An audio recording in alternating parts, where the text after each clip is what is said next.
나는 누구인가? 나는 누구여야 하는가?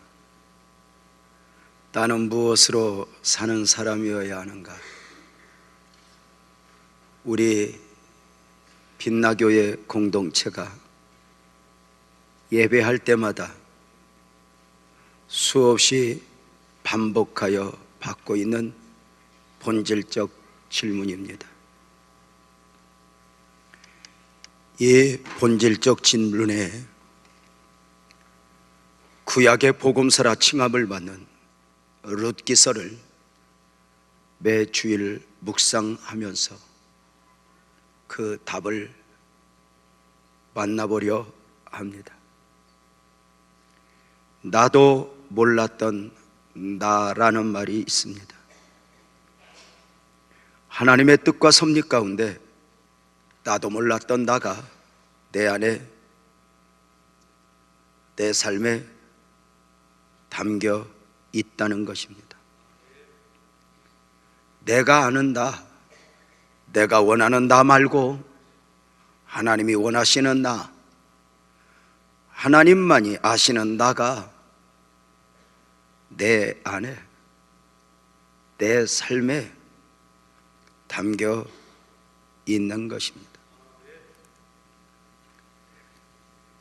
내가 생각하는 나와 하나님이 원하시는 나가 다를 수 있다는 것을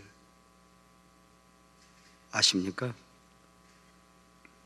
내가 생각하는 나는 평범한 나인데 하나님이 원하시는 나는 결코 평범하지 않을 수 있다는 것입니다. 내가 생각하는 나는 사울인데,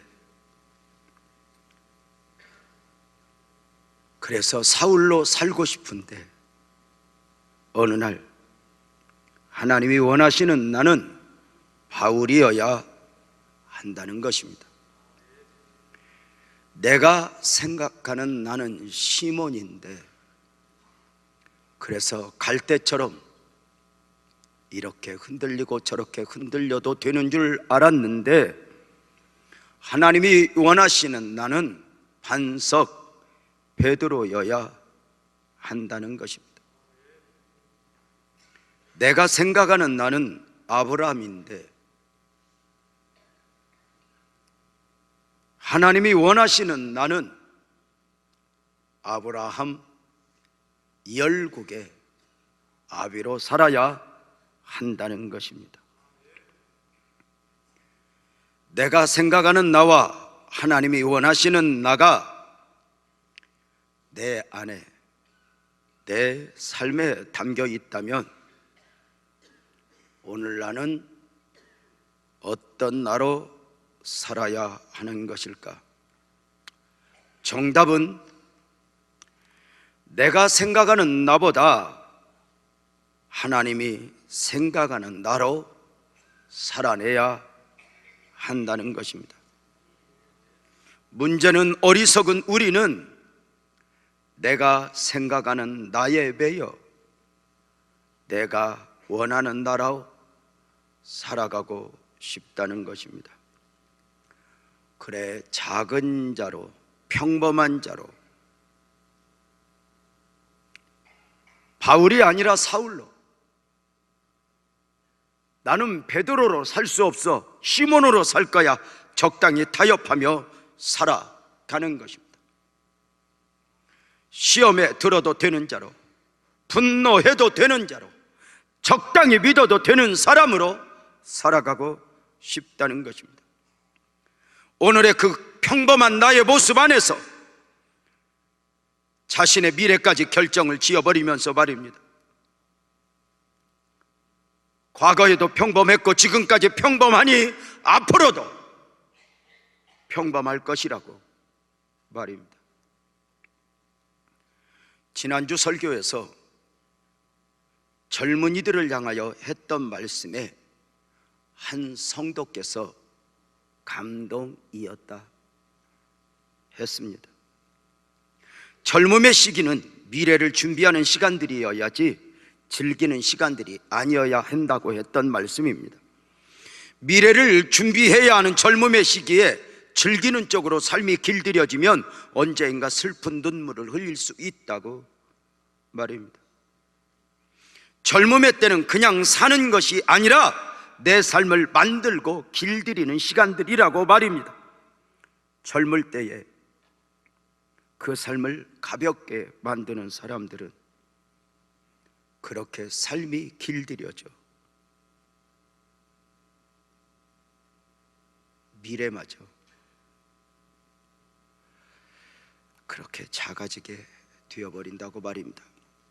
나는 누구인가? 나는 누구여야 하는가? 나는 무엇으로 사는 사람이어야 하는가? 오늘날 많은 사람들이 자신을 잃어버렸거나 자신을 포기한 가운데 삶을 살아가고 있습니다.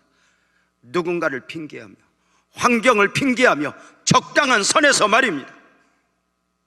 하나님이 원하시는 미래의 나를 놓아버리고 내가 원하는 오늘의 나로 살아가는 것입니다. 오늘의 나로 사는 것이 편하기 때문입니다. 미래의 나로 오늘을 살아내기에는 너무 많은 것을 놓아버려야 한다고 생각하는 것입니다. 하나님이 원하시는 나로 산다는 것이 쉽지 않다고 생각하는 것입니다.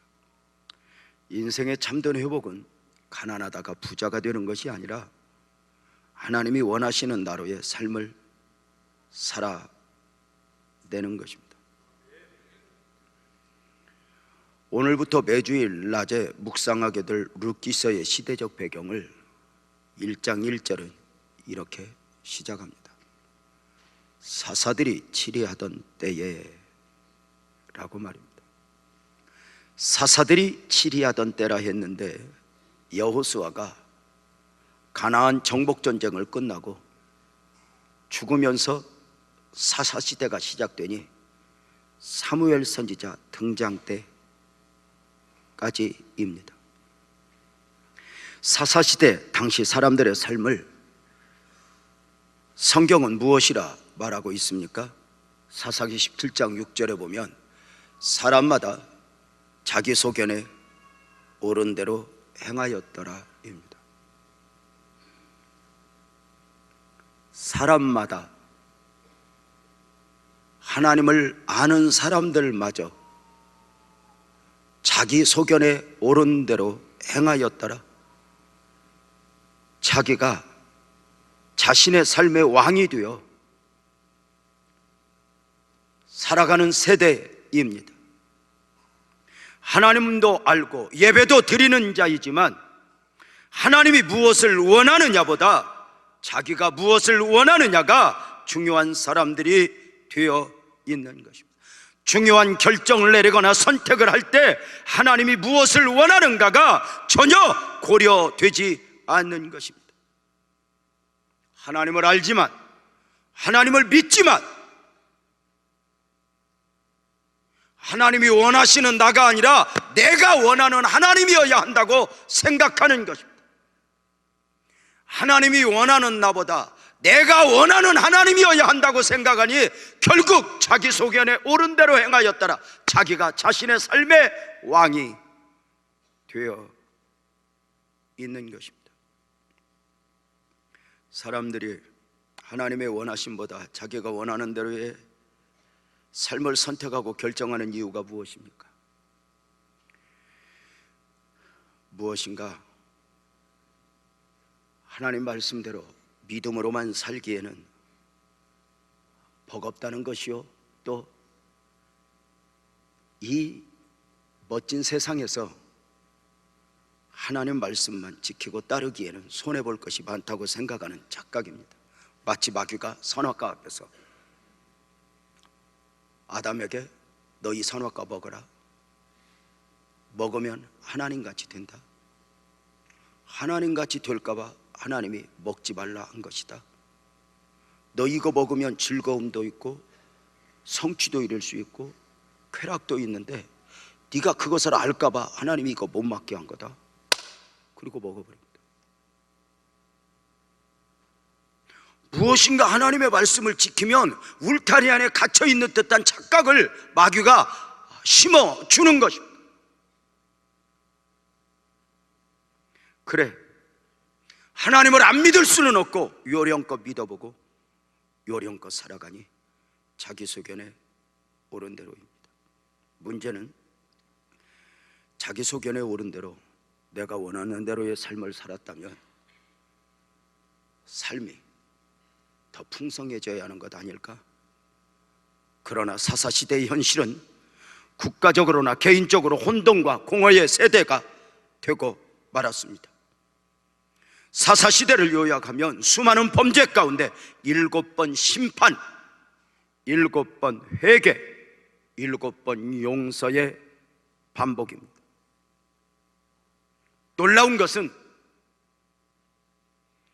하나님의 백성들을, 세상도 저들을 그냥 두지 않았고 하나님도 저들을 포기하지 않았다는 것입니다. 세상은 끊임없이 저들로 하여금 하나님에게서 멀어지게 했고 하나님에게서 멀어진 저들을 향하여 하나님은 끊임없이 다가오셨습니다. 마귀는 수단과 방법을 가리지 않고 하나님에게서 멀어지게 합니다. 하나님은 그 멀어진 사람들을 향하여 다가가고 말입니다. 하나님과 인간과의 관계가 유지될 수 있는 이유는 인간이 하나님 앞에 와서가 아닙니다. 인간은 처음부터 그 안에 죄성으로 인하여 끊임없이 하나님을 밀어내고 하나님에게서 멀어지는 그 성질을 가지고 있습니다. 좌석끼리 붙는 게 아닙니다. 밀어내는 것입니다. 하나님에게서 멀어집니다. 그러나 하나님이 다가옵니다. 놀라운 것은 하나님과 더불어 살던 내가 하나님 앞에 등을 돌리고 자기 소견에 옳은 대로 살아가면 이만큼 하나님에게서 멀어지는 것이 아니라 어느 순간에 깨닫고 돌아보면 하나님이 여기 계신 것입니다. 그리고 내 손잡아 일으키시는 것입니다. 사사들이 치리하던 이 혼돈의 세대에 룻기는 베들레헴의 한 가정을 소개하며 시작하고 있습니다.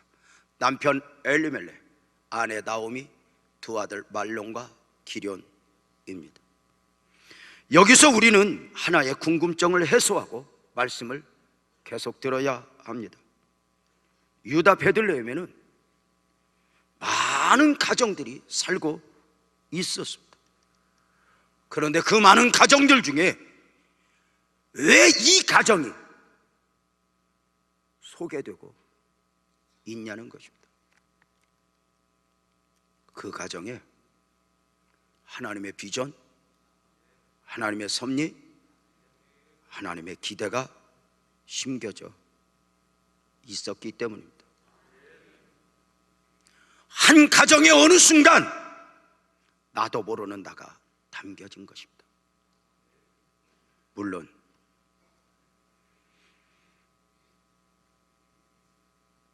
과거에도 평범한 가정이었고 지금도 평범한 가정이고 앞으로도 평범한 가정일 수 있습니다. 흉년 때에 끼니를 걱정해야 할 정도로 평범한 소시민의 가정입니다. 그런데 하나님은 이 평범한 가정에 당신의 섭리를, 당신의 구원 섭리를 담으신 것입니다. 놀랍게도 이 평범한 가정을 통하여 하나님은 이스라엘 왕을 계획하고 계셨던 것이니 이 가정을 통하여 왕 중의 왕 다윗이 태어나는 것입니다. 본문의 엘리멜렉의 가정이 나중 다윗 왕의 증조 할아버지의 가정이 되는 것입니다. 룻기의 주인공인 나오미에게 룻과 보아스가 품어지고 룻과 보아스를 통해 오벳이 태어나고 오벳을 통해 이새가 태어나고 이새를 통해 다윗 왕이 태어나는 것입니다. 더 놀라운 사실은 이 가문을 통하여 온 유다와 이스라엘이 목마름으로 기다리던 메시아가 예수 그리스도가 오시게 된다는 것이니 마태복음 1장 1절은 아브라함과 다윗의 자손 예수 그리스도의 계보라 말씀합니다. 이들은 아마도 자신들의 후손 중에 이스라엘 왕이 나올 것이라고는 생각도 못했을 것입니다. 자신들의 가정에 이렇게 엄청난 섭리가 담겨져 있을 것으로 감히 꿈도 꾸지 못했을 것입니다. 지금도 삐니를 걱정해야 할 정도로 평범한 가정으로 살아가고 있었기에 말입니다. 오늘 그저 먹고 살기 버거운 가정인데 자신의 가문에 왕이 나온다. 자신의 가문을 통하여 메시아가 오신다.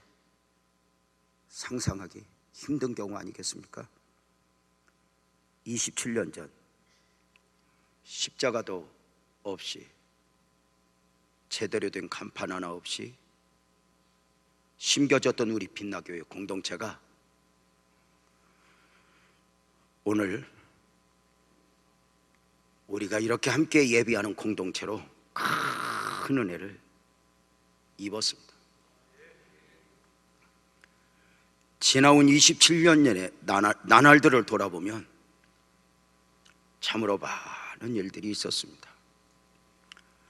주님의 몸된 교회가 심겨져 저절로 성장하는 것이 아님을 철저하게 경험하는 시간들이었습니다. 그 지하실에서 물을 퍼내며 목회를 시작했을 때 1년이 넘어가고 2년이 되어가면서 제일 먼저 왔던 아픔이 바로 아내의 질병이었습니다. 어느 날 아내와 함께 식사를 하려는데 밥상을 앞에 두고 아내 목에서 피가 한 주먹이 넘어오는 것입니다. 당황한 아내가 피를 이렇게 닦으면서 눈물을 흘립니다. 제가 당신 왜 그래? 그랬더니 우리 아내가 여보 나 아파. 그래서 많이 아프답니다. 그래 언제부터 아팠어? 그랬더니 한참 되었다고 이야기합니다. 제가 무엇에 미쳐 있었는지, 무슨 사역에 그렇게 미쳐 아내 아픈 줄도 모르고 살아가던 제가 왜 아픈데 아프다고 이야기 안 했어? 그랬더니 우리 아내 그때 대답이 이것입니다. 여보 미안해. 당신 교회 개척하는데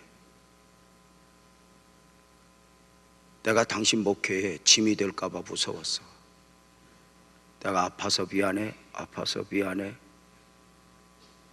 그래 왜 아픈 게 미안한 거니? 그리고 병원에 갔더니 결핵이 너무 심해졌고, 그리고 늑막에서 물을 이렇게 많이 빼내면서 아내는 바로 시골로 요양을 갔습니다. 그러면서 아내의 몸은 극도로 다운되었어.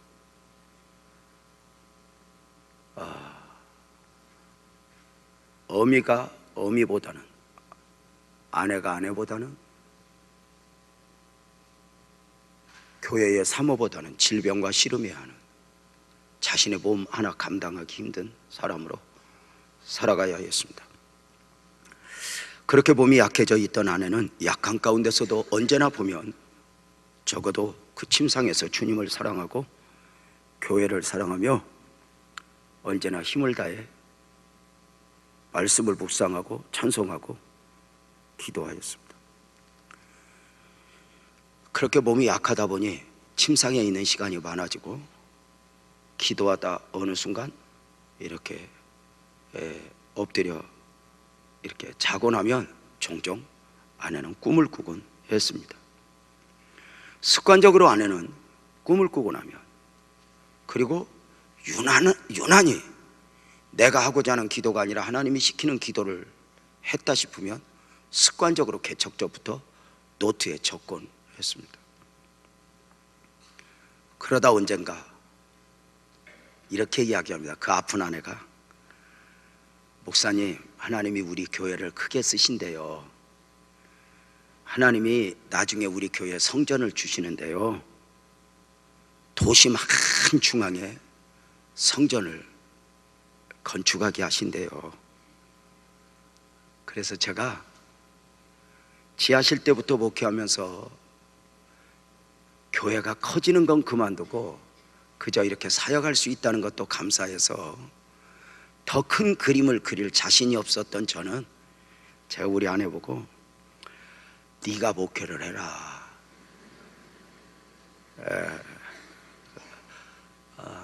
그렇게 아내도 제대로 못하고 엄마도 제대로 못하고 사모도 못하면서 그렇게 꿈만 꾸냐. 그래서 제가 그 꿈 꿀 때 맨 마지막에 개 한 마리 안 지나가더냐. 그리고 나무라곤 했습니다.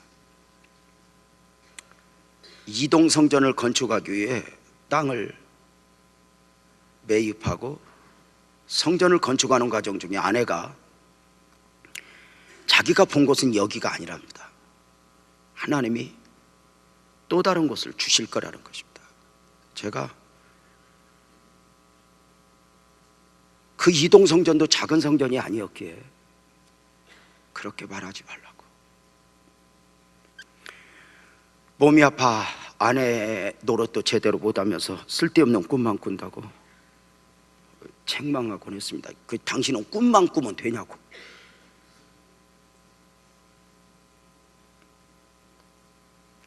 그리고 어느 순간 이곳에 예배당 장소의 땅을 우리 빛나교회가 품었을 때 아내가 보더니 여기 같다고 이야기합니다. 그래서 제가 이곳이 무슨 도심 중앙이냐고, 안산 변두리지, 여기 안산 끝이 아니냐고 그랬더니 여기 같다고 이야기를 합니다.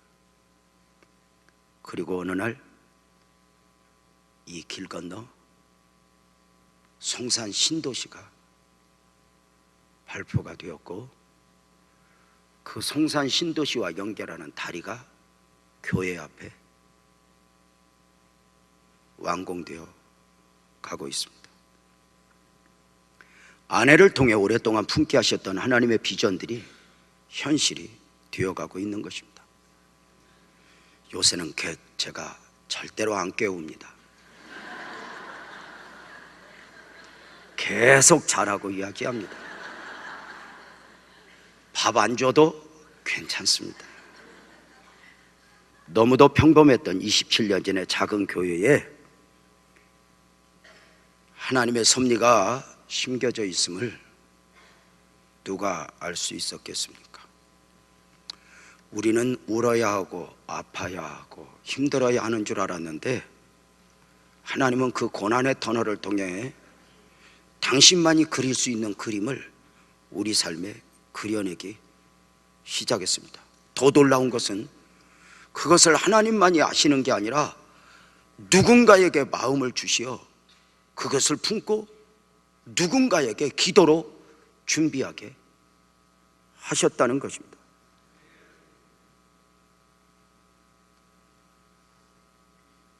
모두가 부정해도 모두가 아니었습니다. 어느 누군가는 하나님이 주신 비전, 하나님의 섭리를 품고 환경이 거부하고 주변이 거부해도 무엇인가 계산은 되지 않지만 말로 표현할 수 없는 그 어떤 것을 품고 있는 사람들이 있다는 것입니다. 성도님들, 혹시 자신도 이해할 수 없을 정도의 남다른 꿈을 꾸고 있습니까? 자신도 이해할 수 없을 정도의 남다른 기도를 하고 계십니까?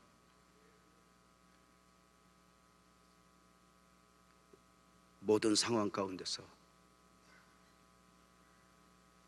아브라함에게 보여주셨던 하늘의 별들,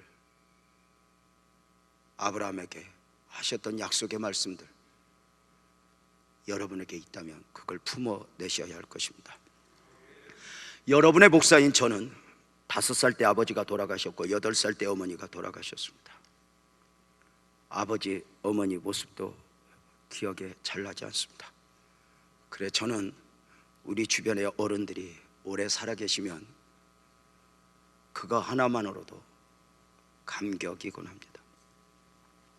부모를 잃어버린 우리 가족들은 각자가 흩어져 참으로 험난한 각자의 삶들을 살아내야 했습니다. 그렇게 저도 살아가고 있었습니다.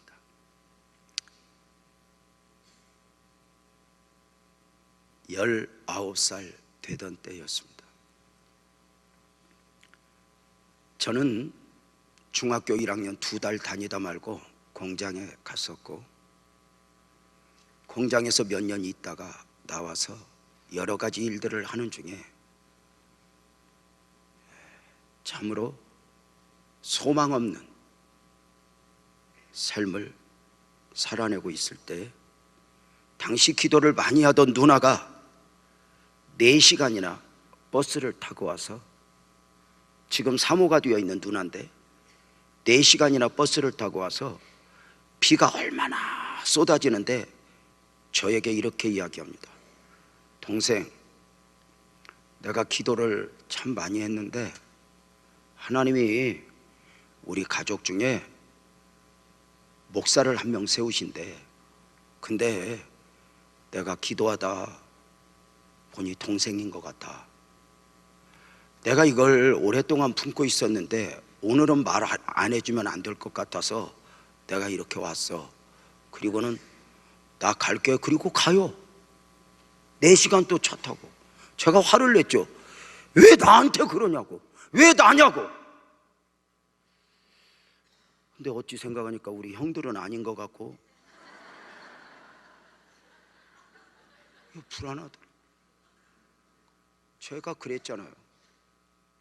제가 무슨 그때 희망이 보였겠어요.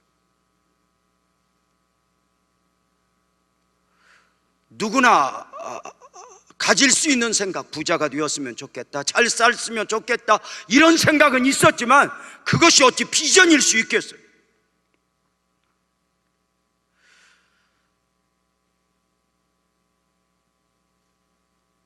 당시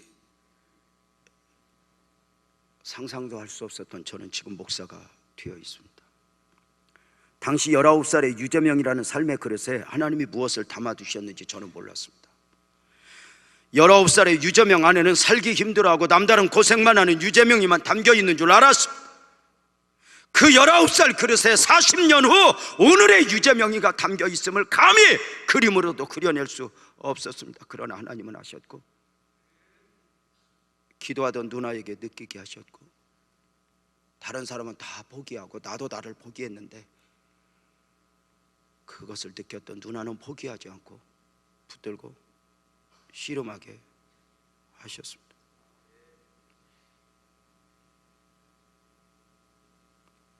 사울에서 바울을, 시몬에게서 베울을 섭리하셨던 하나님의 은혜입니다.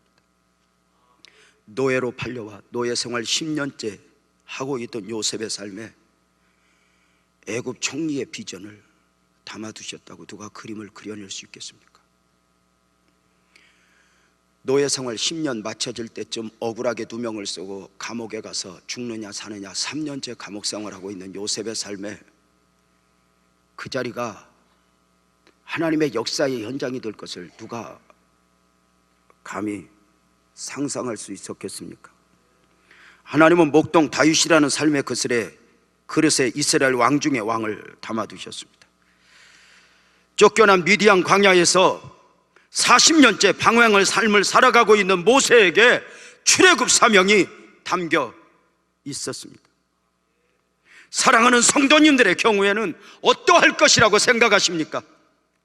오늘 우리가 아무리 어려워도 믿음으로 살아야 하고, 아무리 힘들어도 예수 안에 있어야 하는 이유가 무엇입니까? 우리가 대강 살아서는 안 되는 이유가 무엇입니까? 지금까지 받은 은혜가 커서입니까? 예! 지금까지 받은 에베네셀의 은혜도 말로 표현할 수 없을 만큼 엄청난 것입니다. 그럼에도 불구하고 더 중요한 이유는 내 인생이라는 삶의 그릇에 하나님이 무엇을 담아두셨는지 알 수 없기 때문입니다. 나는 결코 대강 믿고 대강 살아서는 안 되는 사람일 수 있다는 것입니다. 빛나교회 건물을 이렇게 크게 지어주시고 목사로 하여금 이 건물을 바라보게 하심이 왜 두렵고 떨림입니다. 자랑은 없습니다.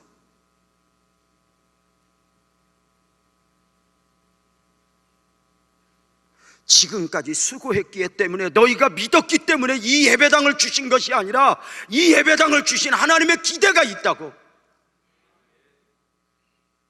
믿기에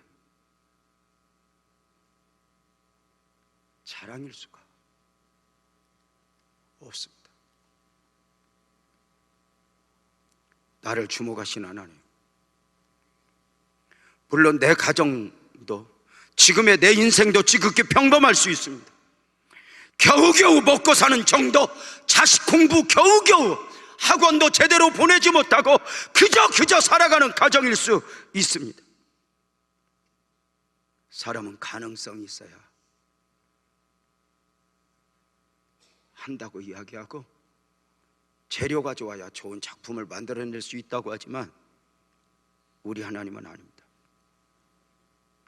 재료가 어떠하든지 그가 누구이든지 오늘도 그 평범한 가운데서 당신의 창조 역사를 이루어내십니다.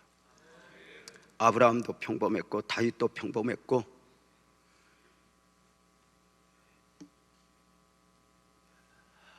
여기 유재명도 평범했습니다. 그러나 하나님이 저들을 주목하시고 찾아내어 저들을 만들어 가셨습니다.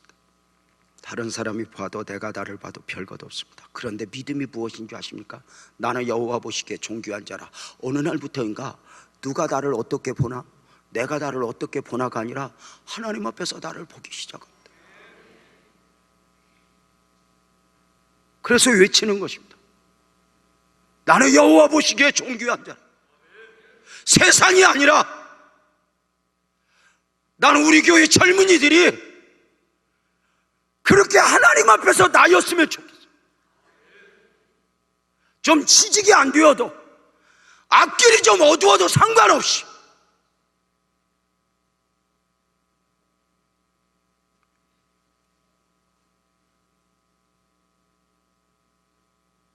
그런데 마귀는 우리 스스로를 저평가하게 합니다. 현실에 매이게 하고 지금 연약한 모습만 보이게 하고 자신의 미래를 포기하게 만듭니다. 우리 안에 심겨진 하나님의 섭리를 스스로 놓아버리게 만듭니다. 사랑하는 여러분, 요셉의 형제들이 요셉을 죽이려고 할 때 마귀는 요셉을 죽이고자 함이 아닙니다. 요셉이 꾸었던 꿈을 죽이려 하는 것입니다. 나는 누구여야 하는가? 하나님이 여러분 안에 담아주셨던 그 어떤 것이 있습니다.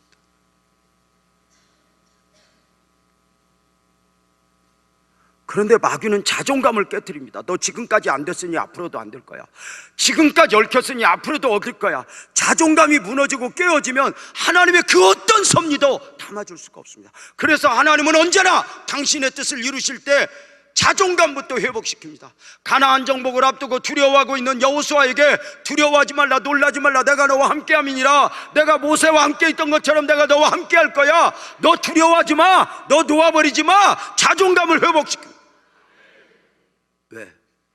자존감이 회복된 가운데, 하나님 보시기에다 이것이 회복된 가운데 당신의 뜻을 이루어 가시기 때문입니다. 저와 여러분을 향한 하나님의 선포, 하나님의 호칭을 이사야 선지자를 통하여 선포했는데, 이사야 41장 8절부터 한 3절 하나님이 주신 말씀으로 한번 받고 큰 소리로 한번 읽어보겠습니다. 믿음으로 시작. 그러나 나의 종도 이스라엘아, 내가 택한 야곱아, 나의 벗 아브라함의 자손아, 내가 땅끝에서부터 너를 붙들며 땅 모퉁이에서부터 너를 부르고 내게 이르기를 너는 나의 종이라. 내가 너를 택하고 싫어하여 버리지 아니하였다 하였노라. 두려워하지 말라, 내가 너와 함께함이라. 놀라지 말라, 나는 내 하나님이 됨이라. 내가 너를 굳세게 하리라. 참으로 너를 도와주리라. 참으로 나의 의로운 오른손으로 너를 붙들리라.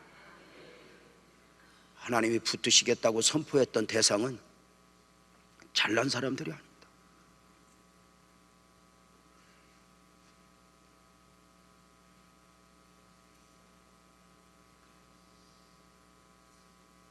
하나님이 내가 너를 포기하지 않을 터이니 너도 너를 놓아버리지 말라고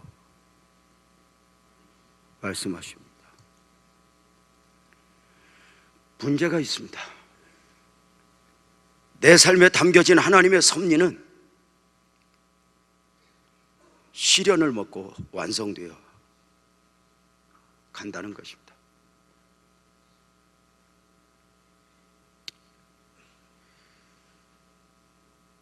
출애굽 사명을 품은 모세는 40년 미디안 광야의 시련의 대가를 지불해야 했습니다.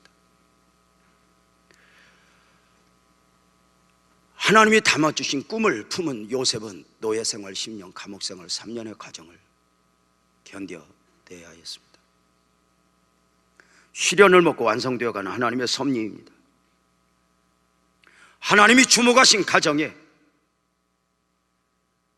그리고 그들이 살고 있는 베들레헴에 심한 흉년이 밀려왔습니다.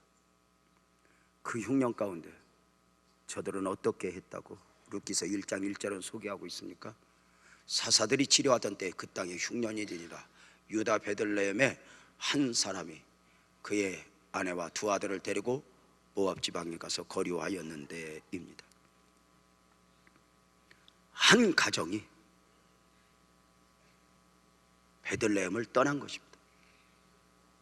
우선의 아픔, 우선의 실패 가운데, 우선의 시련 가운데 더 좋은 세상을 향하여 떠난 것입니다. 이들이 떠났던 베들레헴은 떡집, 언약의 땅, 바로 말씀의 집, 하나님의 섭리, 하나님의 비전을 품고 있는 땅이었습니다. 이 울타리 안에서 나중 다윗 왕이 태어날 것이고, 이 울타리 안에서 메시아이신 예수 그리스도가 오실 것입니다. 엄청난 나중 역사입니다. 그런데 그 언약의 땅, 말씀 안에서 살고 있는 말씀의 집, 떡집 안에 흉년이 밀려온 것입니다. 하나님의 나중 섭리가 심겨진 엘리멜렉의 가정에도 시련이 왔고 말입니다. 하나님의 심겨진 섭리는 때로 이렇게 시련과 함께 시작되는 경우가 많이 있습니다. 시련을 통과하지 않고 저절로 이루어지는 역사는 없습니다. 그렇다면 엘리멜렉의 가정은 언약의 땅인 베들레헴에서 신앙으로 인내해야 했습니다. 오늘은 어렵지만 나중 섭리를 믿고 인내해야 했습니다. 말씀 안에서 언약을 믿고 나는 누구여야 하는가 삶을 살아내야 했다는 것입니다. 그런데 이 깊은 하나님의 뜻을 외면한 채 엘리멜렉 가정이 흉년을 피해 이주하니 영적인 것은 고려하지 않고 육적인 것만 고려된 이주였습니다. 흉년을 피해 더 좋은 환경으로 가기 위해 말씀 안에서 떠나, 언약 안에서 떠나, 베들레헴을 떠나 모압으로 이주했습니다. 모압은 어떤 도시입니까? 죄송하지만 베들레헴에는 흉년이 왔는데 모압 땅에는 여전히 풍년입니다. 문제는 이 흉년이 온 베들레헴은 약속의 땅이고 말씀 안에서인데, 이 모압은 저주받은 도시라는 것입니다. 모압의 탄생을 아십니까? 아브라함의 조카 롯이 소돔성 중앙에 살게 됩니다. 소돔성 심판을 계획하신 하나님께서는 천사를 보내어 롯과 그의 가족을 소돔성에서 불러내십니다. 저들의 손을 잡고 끌고 나오는 중에 뒤를 돌아다보지 말라 했지만 롯의 처가 뒤를 돌아다보며 소금 기둥이 됩니다. 두려움에 떤 저들은 소알성 산속 동굴에 가서 숨게 됩니다. 소돔성에서 태어나 소돔성에서 삶을 살아가던 롯의 딸들은 동굴에 와서 세상이 다 멸망한 줄 알고 우리가 아버지로 말미암아 인종을 전하자. 정상적 반복으로는 안 되니 아버지에게 술을 먹이고 두 딸이 교대로 동침하여 태어난 아들이 바로 모압과 암몬입니다. 저들을 향한 저주가 얼마나 단호했는지 영원히 여호와의 회에 들어올 수 없게 하셨으니 신명기 23장 3절은 이렇게 말합니다. 암몬 사람과 모압 사람은 여호와의 총회에 들어오지 못하리니 그들에게 속한 자는 10대뿐 아니라 영원히 여호와의 총회에 들어오지 못하리라. 오늘날로 말하면 암몬 모압 너희들은 교회 다닐 수 없어 정해버린 것입니다. 하나님이 어느 민족을 향하여 누구를 향하여 이렇게 거부한 적이 있습니까? 가룟 유다도 거부하지 않았습니다. 그 하나님이 모압을 암몬을 그들이 가난해서 저주가 아니었습니다. 그들은 잘 먹고 잘 살았습니다. 누구라도 살고 싶어하고 누구보다도 가서 즐기고 싶을 정도의 모압이었습니다. 그런데 영적으로 보면 그곳이 하나님을 믿고 싶어도 믿을 수 없을 만큼의 저주받은 도시였다는 것입니다.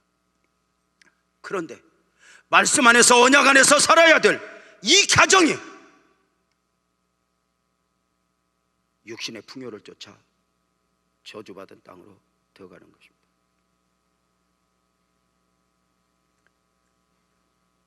모압입니다. 당시 유대인들도 알고 있었습니다. 모압이 얼마나 저주받은 땅인지. 저것은 안 돼 했었습니다. 그런데 우선의 형편 앞에, 우선의 흉년 앞에 저들은 모압으로 이주했습니다. 마음은 아니라 했는데 끌려간 것입니다. 여러분, 죄를 짓는 사람들이 죄를 짓고 싶어서 짓는 사람이 누가 있겠습니까? 끌려갑니다. 인간은 그 죄를 이겨낼 능력이 없고 말입니다.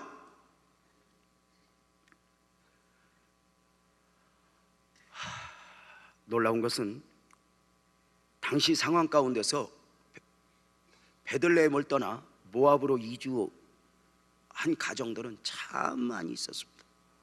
마치 피난길에 그저 너도 나도 떠나는 것처럼 이 말씀 안에서 믿음 안에서 살아야 할 사람들이, 베들레헴 안에서 살아야 할 사람들이 육신의 풍요를 쫓아 많은 가정이 떠났는데 하나님은 다른 어떤 가정도 문제 삼지 않았습니다. 그런데 이 가정만을 향해서는 너는 안 돼 하신 것입니다.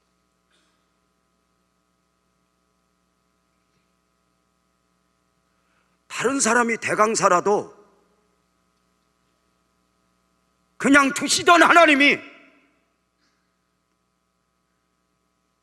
우리가 적당히 살고자 하는데, 적당히 믿고 싶은데 어느 날 너는 안 돼 하는 것입니다.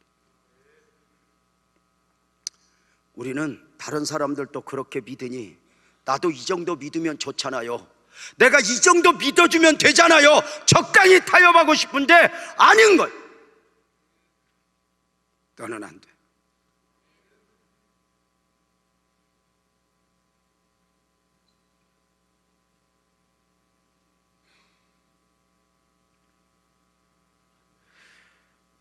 사랑하는 여러분, 누구에겐가 하나님은 교회만 다녀주고 믿어만 주면 되는 사람이 아닌 거예요.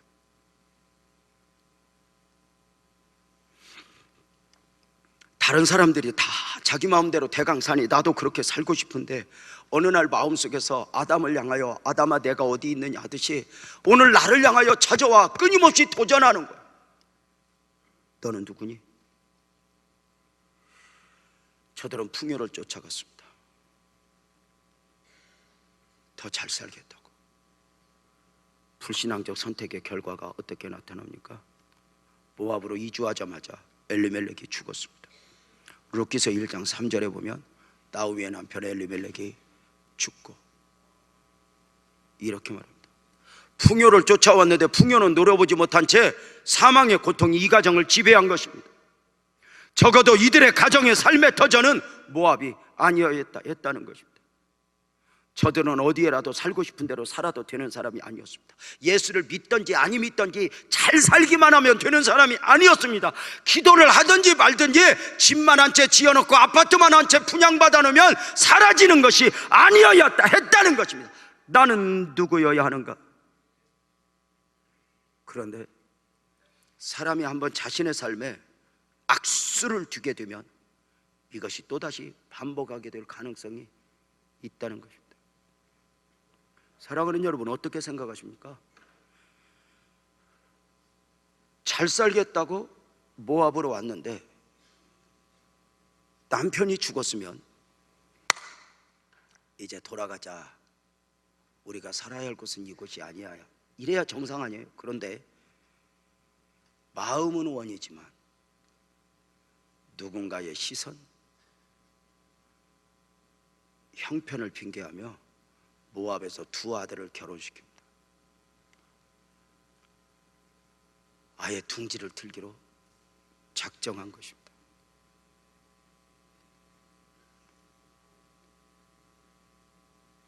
한 번 불신앙적 선택은 사람을 한없이 죄에 끌고 갑니다.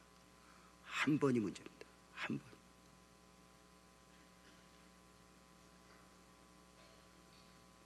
죄의 특성입니다.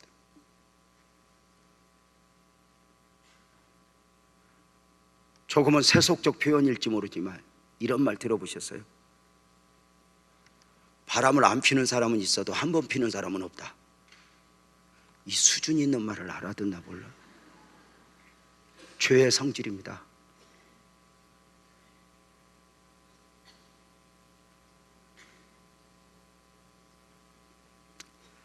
불신앙적 선택의 결과 안타까운 게 무엇입니까?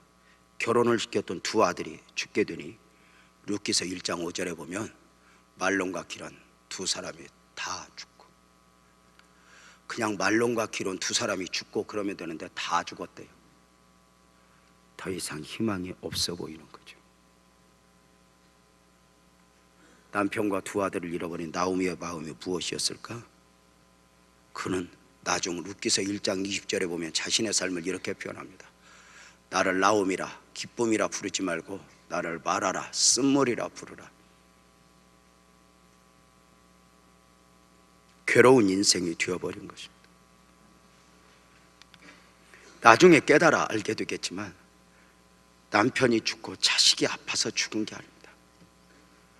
하나님에게서 멀어져 있는 자신을 보고 아파하는 것입니다. 나오미가 남편과 두 아들을 데리고 처음으로 모압으로 이주할 때 어떤 마음이었습니까? 베들레헴 말씀 안에서, 언약 안에서 잠깐 떠나 어떤 마음이었어요? 룻기서 1장 1절은 이렇게 말하지 않습니까? 유다 베들레헴에서 한 사람이 그 아내와 두 아들을 데리고 모압 지방에서 거류하였는데 했는데, 이 거류라고 하는 단어는 원어에서 보면 잠깐 머무는 상태를 말합니다. 그러니까 가서 오래 살려고 한 적 없습니다. 잠깐 있다 올 거야. 잠깐 살다가 나는 말씀하러 올 거야. 우리가 기도 안 하던 사람이 말씀 안에서 살던 사람이 예를 들면 잠깐만 쉴 거야, 이것입니다.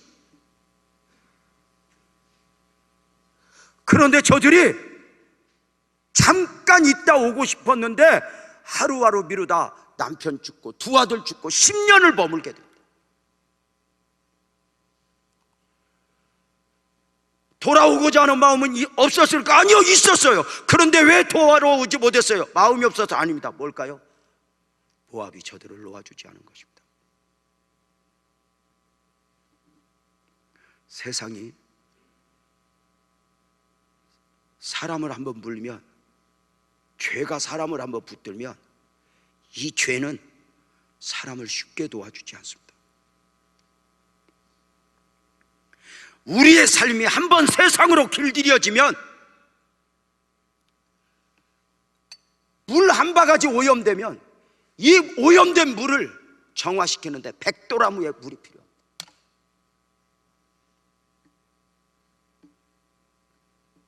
사랑하는 여러분, 우리가 이렇게 하나님을 믿고 내가 하나님을 아는 자 되었다고 마귀가 포기하는 것이 아닙니다.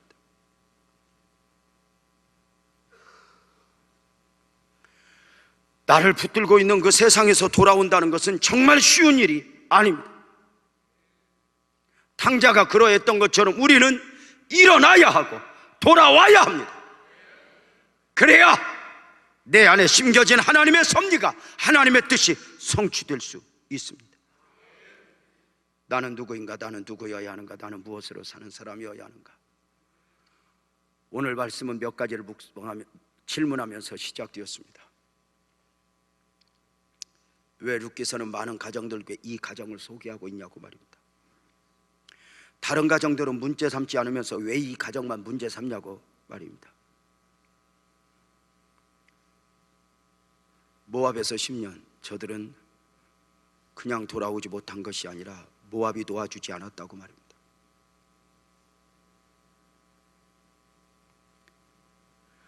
나로 하나님의 뜻이 이루어지지 못하도록 붙잡고 있는 것들로부터 우리는 자유해야 합니다. 잠깐이라도 세상에 나를 두게 되면, 한번 붙잡은 세상은 나를 쉽게 도와주지 않습니다. 잠깐 쉬려 했는데 10년이 되어버리는 것입니다. 사역도 기도도 잠깐 쉬려 하면 와르르 무너지는 것입니다. 와르르 무너지는 것입니다. 목사님들이 목회하다가 어렵다고 나 잠깐 쉴 거야 하면 이 사역에 한번 쉼이 1년, 10년, 20년 가는 거 그냥 쉽습니다. 가까이 계신 목사님 한 분이 상가에서 목회를 하는데 성도들이 한 120명 모였다가 줄어 한 40여 명 남았습니다. 지쳐버린 목사님이 저한테 이렇게 말합니다.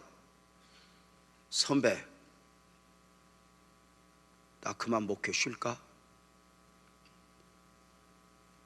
함께 걷던 저는 이렇게 말했습니다. 목사님 미안해.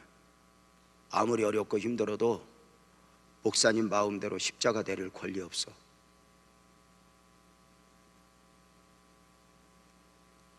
할머니 한 분 남을 때까지 십자가 붙들고 그 자리 지켜야 될 이유가 분명할걸? 알았다고 이야기합시다.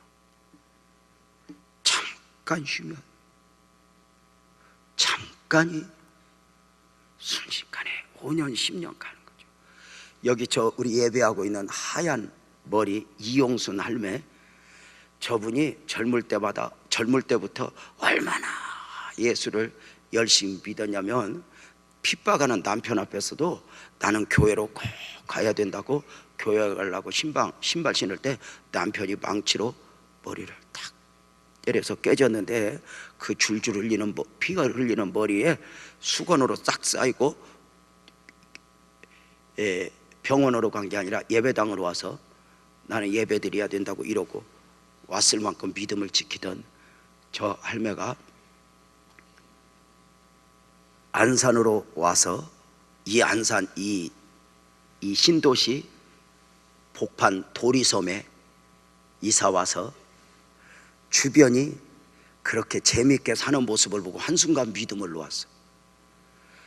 그래서 개를 조직해서 술 마시고 관광버스 타고 놀러 다니고. 이용순 할매 손 들어봐. 이렇게 놀러 다니고 이게 1년, 2년, 5년 한순간 놓아버렸어.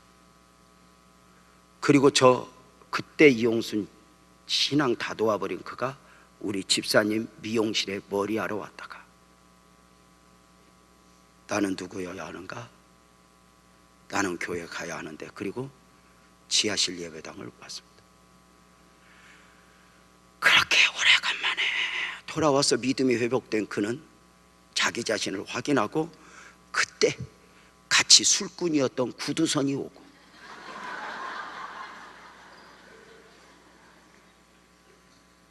그때 우리 교회 보배처럼 지금 신앙생활하고 있는 유승금 권사, 이강미 권사가 온 것입니다. 합력하여 선을 이루심이 아니었다면 그러할 수 없었죠.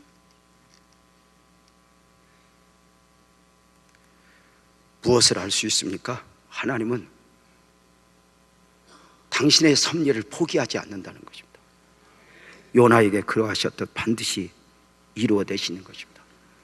사람들 생각에는 남편도 죽어버렸고 두 아들마저 죽었는데 무슨 그 가정에 꿈이 있고 희망이 있고 무슨 섭리가 이루어지겠냐고 이야기합니다.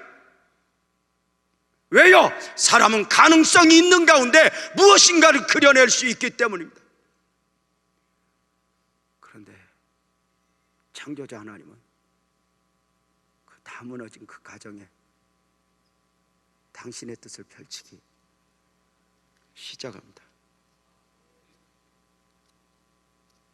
사랑하는 여러분, 그 무덤의 현실에서 당신의 섭리를 이루어내시는 것이 바로 룻기서니, 그래서 룻기서를 구약의 복음서라 말하는 것입니다. 저는 사랑하는 성도님들과 함께 당분간 주일낮에 이 룻기서를 여행하게 될 것입니다. 나는 누구인가? 나는 누구여야 하는가? 나는 오늘 무엇으로 사는 사람이어야 하는가?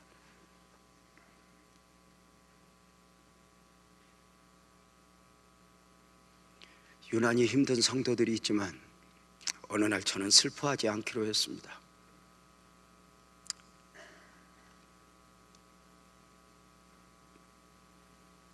하나님은 풍랑만 보내시는 분이 아니기 때문입니다.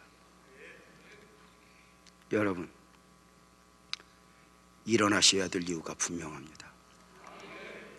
주님 붙들어야 될 이유가 분명합니다. 나는 여호와 보시기에 존귀한 자라. 우리 가정에 왕이 나올 줄 누가 알았겠습니까? 하나님이 이렇게 말합니다. 너는 너가 아니어야 한다. 기도하겠습니다. 하나님 아버지 고맙습니다.